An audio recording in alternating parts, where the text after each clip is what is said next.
Hi, and welcome to the Literature Room Poetry Series, which intends to discuss figures of speech in the selected poems of WAEC and NECO 2026-2030 literature syllabus. And we'll be handling the poem Stone by Wilfred Wilson Gibson, a British poet who uses imagery to portray a pastoral experience of the Industrial Revolution, where the working class feel the impact of the hazard of an unshort life and its attendant realities. The figures of speech help to shed light on the possible themes of the poem and the poet's development of ideas. So we start by reading the narrative poem. And will you cut a stone for him to set above his head? And will you cut a stone for him? A stone for him, she said. 3 days before, a splintered rock had struck her lover dead, had struck him in the quarry dead, where careless of a warning call, he loitered while the shot was fired. The lively stripling, brave and tall, and sure of all his heart desired, a flash, a shock, a rumbling fall. And broken 'neath the broken rock, a lifeless heap, with face of clay, and still as any stone he lay, with eyes that saw the end of all. I went to break the news to her, and I could hear my own heart beat, with dread of what my lips might say. But some poor fool had sped before, and flinging wide her father's death, had blotted out the news to her, had struck the girl's heart dead in her, had struck life lifeless at a word, and dropped it at her feet, then hurried on his witless way, scarce knowing she had heard. And when I came, she stood alone, a woman turned to stone. And though no word at all she said, I knew that all was known, because her heart was dead. She did not sigh nor mourn. His mother wept, she could not weep. Her lover slept, she could not sleep. 3 days, 3 nights, she did not stir.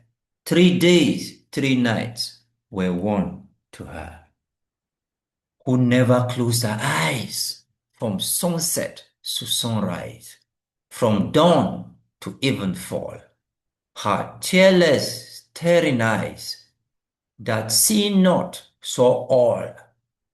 The fourth night, when I came from work, I found her at my door. "Will you cut a stone for him?" she said, and spoke no more, but followed me as I went in, and sank upon a chair, and fixed her grey eyes on my face with still unseen stare. And as she waited patiently, I could not bear to feel those still grey eyes that followed me, those eyes that plucked the heart from me, those eyes that sucked the breath from me and curdled the warm blood in me, those eyes that cut me to the bone and cut my marrow like cold steel. And so I rose and sought a stone and cut it smooth and square. And as I walked, she sat and watched beside me in her chair, night after night, by candlelight, I caught her lover's name. Night after night, so still and white, and like a ghost she came and sat beside me in her chair and watched with eyes aflame. She eyed each stroke and hardly stirred. She never spoke a single word, and not a sound or murmur broke the quiet, save the mallet stood. With still eyes ever on my hands, with eyes that seemed to burn my hands, my winsome, over-wearied hands, she watched with bloodless lips apart, and silent, indrawn breath, and every stroke my chisel caught, that caught still deeper in her heart. The two of us were chiseling together, I and death. And when at length my job was done, and I had laid the mallet by, as if at last her peace were won, she breathed his name, and with a sigh passed slowly through the open door, and never crossed my threshold more. Next night, I labored late, alone, to cut her name upon the stone.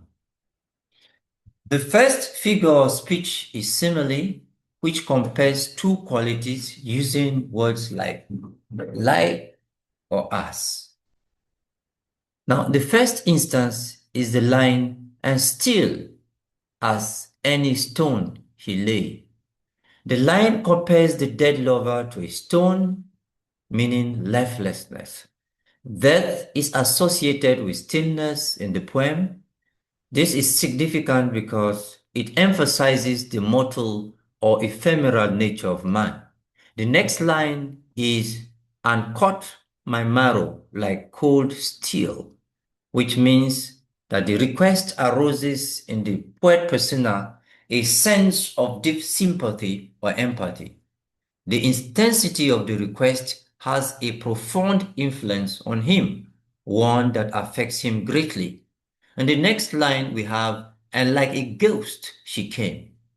The simile portrays how the lady appears without prior notice or warning.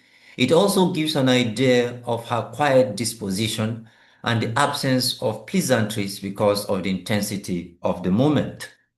The next figure of speech is metaphor, which compares two qualities in which one is described in terms of the other.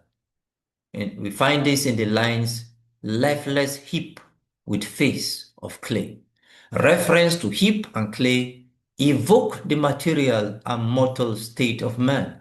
Heap also gives an idea of formlessness after the crush.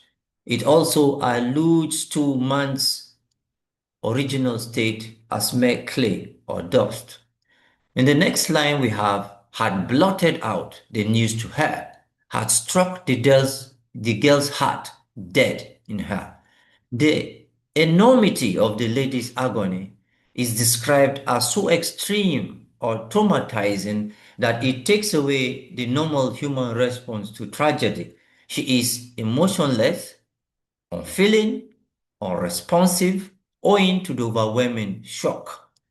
In the line, because her heart was dead, the idea dead pertains to the lady's being unresponsive to both the news and the reality of her loss.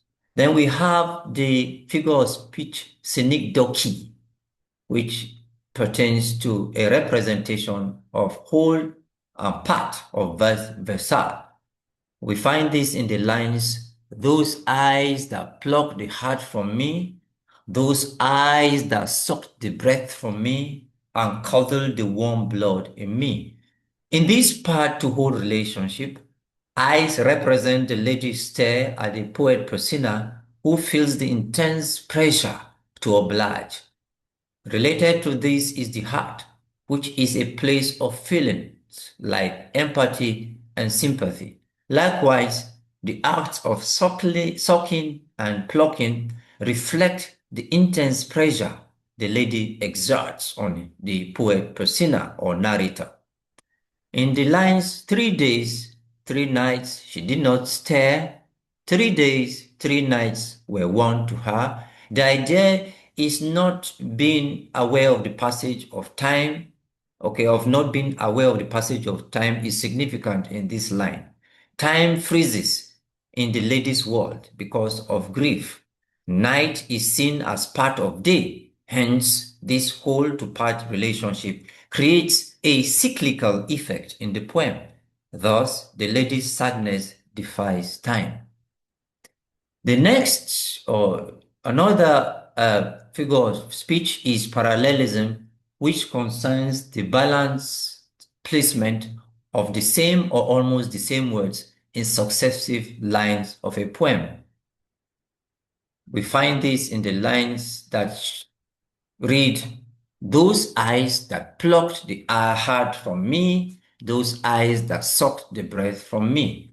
The two lines stand as precise examples of interchangeable parallelism. They emphasize the far-reaching effects of the lady's gestures or facial expressions, as depicted in the kinesthetic imagery hinged in the words plucked and sucked. She gets his full attention, or he rather surrenders completely. That is, her repetitive actions garner a magnanimous impact. The parallelism as used here displays how one effective action follows another. And in the lines, "And will you cut a stone for him to set above his head? And will you cut a stone for him?" The rhetorical parallelism illustrated in the 4 lines underlies the urgency of the moment and the importance of the address, that is the poet persona, in the scheme of things. We also have euphemism as a figure of speech identified in the poem, and a euphemism means successive lines that portray a sensitive condition or uneasy situation tactfully. Now, in the poem, we have, "She breathed his name and with a sigh passed slowly through the open door. I never crossed my threshold more. Next night, I labored late, alone, to cut her name upon the stone." Now, the idea of the lady's death is carried in the description of the lady's eventual departure and the poet persona or narrator's subsequent commencement of yet another job of engraving her name in stone.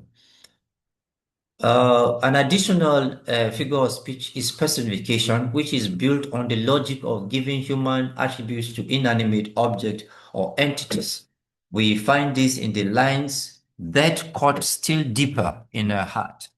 The two of us were chiseling together, I and death."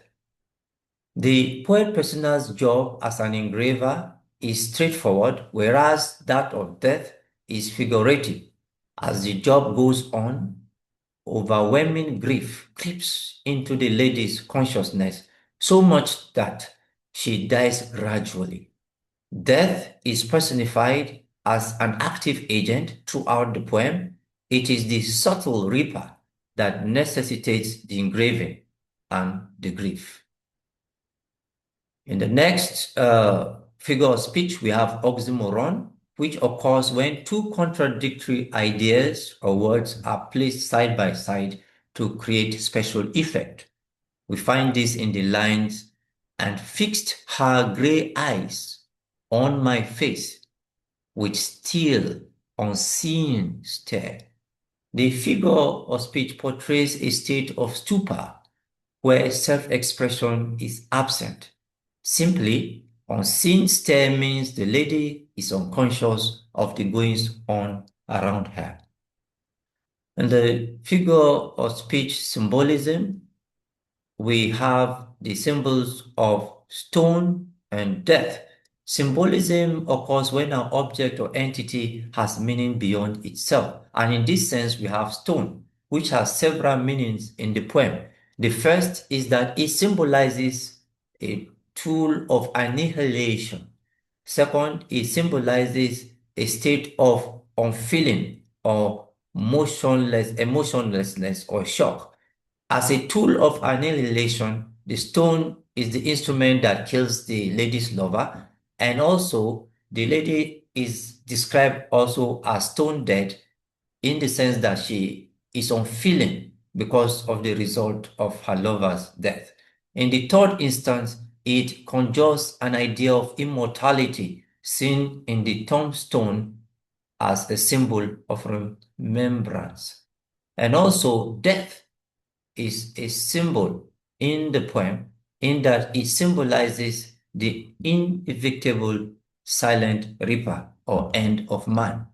And we have rhetorical question, which is a form of question that solicits no answer because the unfolding development of ideas is self-evident.